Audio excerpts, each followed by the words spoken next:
Eventos Finais, capítulo 10. O pequeno tempo de angústia. Um tempo de angústia antes que termine o tempo da graça. Na página 33 de Primeiros Escritos é dito o seguinte: ao início do tempo de angústia fomos cheios do Espírito Santo ao sairmos para proclamar o sábado mais amplamente. Esta visão foi dada em 1847, quando havia apenas poucos dentre os irmãos do Advento observando o sábado, e desses, somente uns poucos supunham que sua observância era de suficiente importância para constituir uma linha de separação entre o povo de Deus e os incrédulos. Agora, o cumprimento desta visão está começando a ser visto. O início do tempo de angústia, ali mencionado, não se refere ao tempo em que as pragas começarão a ser derramadas, mas a um breve período, pouco antes, enquanto Cristo está no santuário.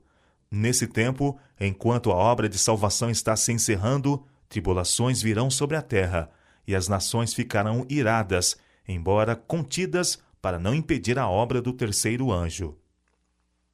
O fim da liberdade religiosa nos Estados Unidos. A lei de Deus, pela intervenção de Satanás, irá ser invalidada. Em nossa terra de alardeada liberdade, a liberdade religiosa terá o seu fim.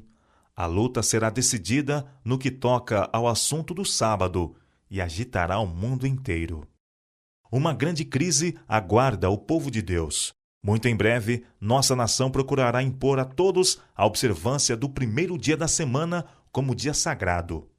Ao fazer isso, eles não hesitarão em compelir os homens contra a voz de sua própria consciência, a observarem o dia que a nação declara ser o sábado.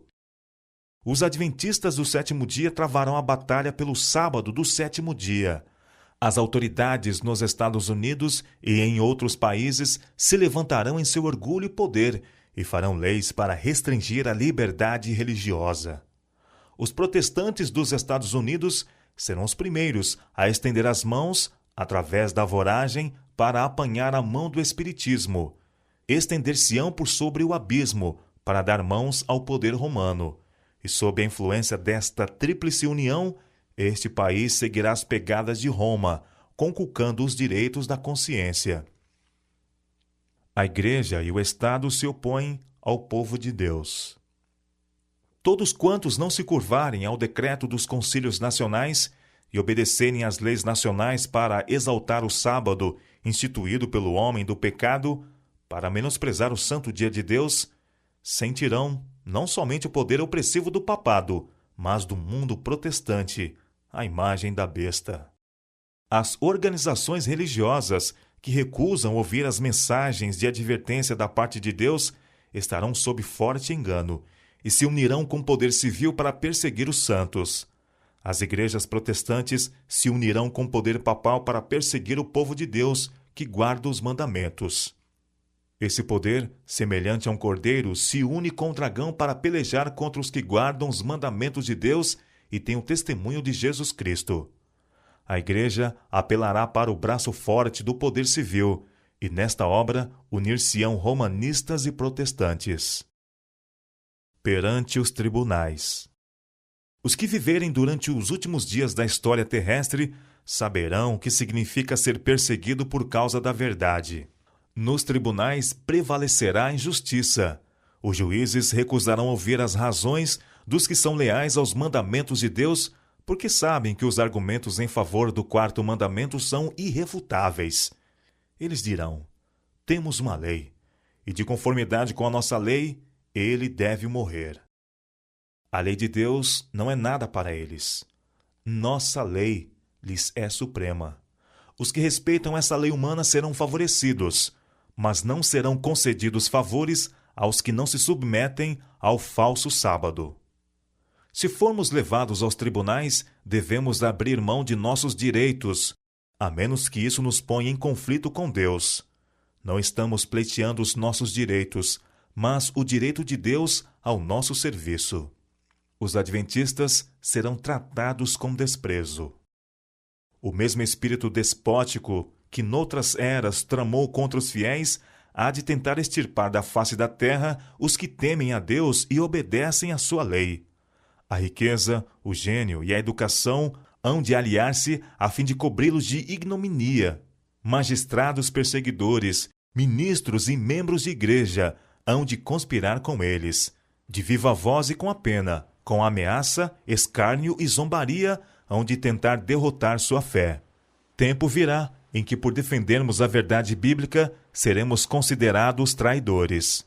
Os que honram o sábado bíblico serão denunciados como inimigos da lei e da ordem, como que a derribar as restrições morais da sociedade, causando anarquia e corrupção e atraindo juízos de Deus sobre a terra.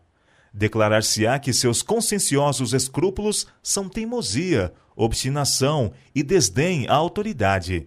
Serão acusados de deslealdade para com o governo. Todo o que nesse dia mau se dispuser a servir a Deus com destemor, segundo os ditames de sua consciência, necessitará de coragem, firmeza e do conhecimento de Deus e sua palavra. Pois os que forem fiéis a Deus serão perseguidos, seus motivos impugnados, desvirtuados seus melhores esforços e seus nomes repudiados como um mal. Perseguições de todo tipo. As perseguições dos protestantes pelo romanismo, por cujo intermédio a religião de Jesus Cristo quase foi aniquilada, serão mais que igualadas quando o protestantismo e o papado se unirem. Satanás tem milhares de meios de agressão disfarçados, que serão usados contra o leal povo de Deus, que guarda os mandamentos, para compeli-los a violentar a consciência. Não precisamos surpreender-nos com coisa alguma que ocorra agora. Não precisamos maravilhar-nos de nenhuma manifestação de horror. Os que espezinham a lei de Deus com pés profanos têm o mesmo espírito dos homens que insultaram e traíram a Jesus. Sem qualquer remorso, eles farão as obras de seu pai, o diabo. Os que desejam avivar a memória e ser instruídos na verdade precisam estudar a história da igreja primitiva durante e imediatamente após o dia de Pentecostes. Estudai atentamente no livro de Atos as experiências de Paulo e dos outros apóstolos, pois o povo de Deus em nosso tempo terá de passar por experiências similares. Privados de todo apoio terreno. As riquezas acumuladas logo serão inúteis. Quando sair o decreto de que ninguém poderá comprar ou vender, senão aqueles que tiverem o sinal da besta, muitos recursos não terão utilidade alguma. Deus requer que façamos agora tudo o que estiver ao nosso alcance para transmitir a advertência ao mundo. Tempo virá em que de modo algum poderemos vender. Logo sairá o decreto proibindo os homens de comprar ou vender a qualquer pessoa, senão aos que tenham o sinal da besta. Estivemos perto de ver isto realizar-se na Califórnia, há pouco tempo atrás, mas foi apenas a ameaça do sopro dos 4 ventos. Até agora, eles têm sido contidos pelos 4 anjos. Não estamos bem preparados. Ainda há outra obra a ser efetuada, e então os anjos receberão a ordem de soltá-los para que os 4 ventos soprem sobre a terra. Na última grande batalha do conflito com Satanás, os que são leais a Deus hão de ser privados de todo apoio terreno. Por se recusarem a violar-lhe a lei, em obediência a poderes terrestres, ser-lhes-á proibido comprar ou vender. Satanás diz: pelo temor de que lhes venha a faltar alimento e vestuário, eles se unirão com o mundo na transgressão da lei de Deus. A terra estará inteiramente sob meu domínio. Alguns serão encarcerados por causa de sua fé. Alguns serão encarcerados por se recusarem a profanar o sábado do Senhor. Como os defensores da verdade se recusem a honrar o descanso dominical, alguns deles serão lançados na prisão, exilados e outros tratados como escravos. Para a sabedoria humana, tudo isso parece agora impossível, mas, ao ser retirado dos homens o Espírito de Deus, o qual tem o poder de reprimi-los, e ao ficarem eles sob o governo de Satanás, que odeia os preceitos divinos, hão de acontecer coisas estranhas. Quando o temor e o amor de Deus são removidos, o coração pode tornar-se muito cruel. Se formos chamados a sofrer por amor de Cristo, seremos capazes de ir para a prisão confiando nele, como uma criancinha confia em seus pais. Agora é o tempo de cultivar fé em Deus. muitos serão condenados à morte. A melhor coisa para nós é entrar em íntima ligação com Deus, e se Ele quiser que sejamos mártires por amor à verdade, isto poderá ser o meio de conduzir muitos outros à verdade. Muitos serão encarcerados, muitos fugirão das cidades e vilas para salvar a vida, e muitos serão mártires por amor a Cristo, colocando-se em defesa da verdade. Há perante nós a perspectiva de uma luta contínua, com risco de prisão, perda de propriedade e da própria vida, para defender a lei de Deus.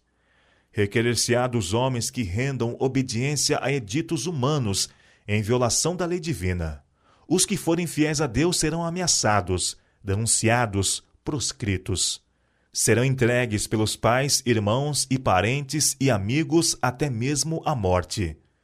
Não havemos de ter a coragem e a fortaleza dos mártires de outrora, enquanto não chegarmos à posição em que eles se acharam. Caso deva haver uma volta da perseguição, será dada graça para despertar toda a energia da alma para mostrar verdadeiro heroísmo. Os discípulos não foram revestidos da coragem e fortaleza dos mártires, senão quando essa graça se tornou necessária. Como permanecer firme sob perseguições? Notaremos que precisamos desprender-nos de todas as mãos, exceto a mão de Jesus Cristo. Amigos mostrar-se-ão aleivosos e nos trairão. Parentes, enganados pelo inimigo, julgarão prestar serviço a Deus, opondo-se a nós e envidando o máximo esforço para colocar-nos em situações difíceis, esperando que neguemos a nossa fé. Em meio, porém, das trevas e do perigo, podemos depositar nossa mão na mão de Cristo. A única maneira pela qual os homens poderão permanecer firmes no conflito é estar arraigados e firmados em Cristo. Eles precisam receber a verdade como é em Jesus, e somente quando é apresentado desta maneira pode a verdade suprir as necessidades da alma. A pregação de Cristo crucificado, Cristo, justiça nossa, é o que sacia a fome da alma.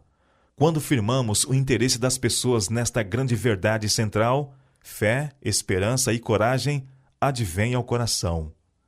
Por causa de sua fé, muitos serão privados de um lar e herança neste mundo. Mas, se entregarem o coração a Cristo, recebendo a mensagem de sua graça e confiando no seu substituto e fiador, o Filho de Deus, ainda poderão encher-se de alegria.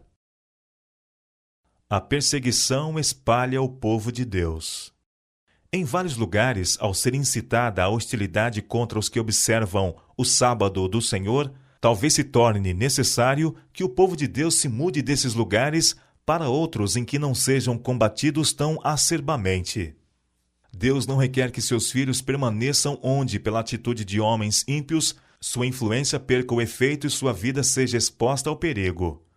Quando a liberdade e a vida correm perigo, não é meramente nosso privilégio, mas nosso claro dever ir a lugares em que as pessoas estejam dispostas a ouvir a palavra da vida e onde as oportunidades para pregar a palavra sejam mais favoráveis.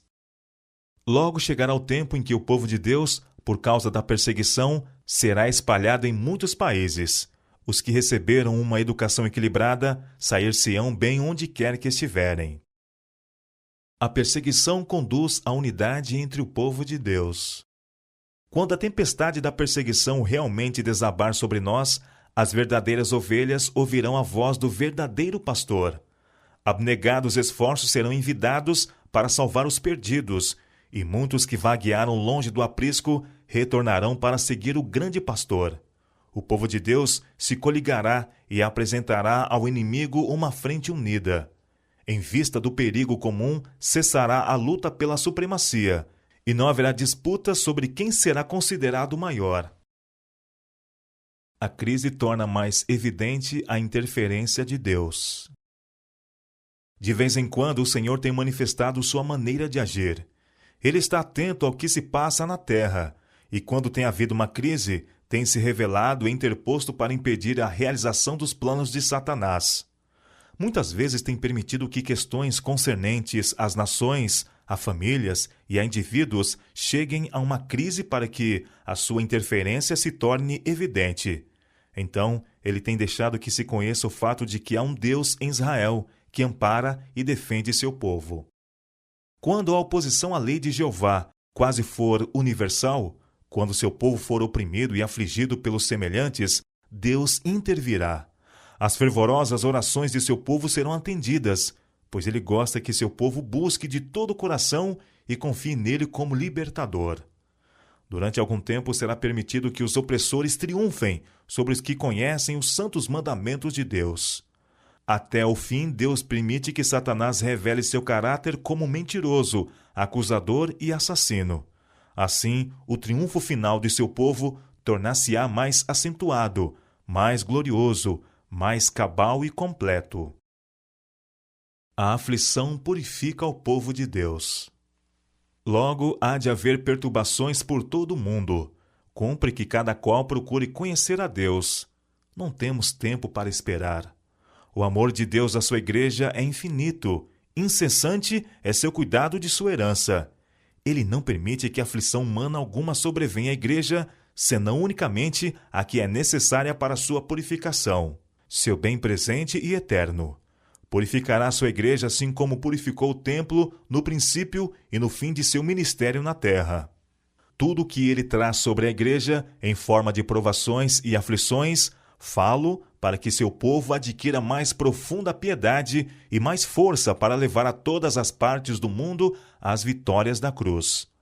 Aflições, cruzes, tentações, adversidades e nossas várias provações são os agentes divinos para nos purificar, santificar e preparar-nos para o celeiro celeste.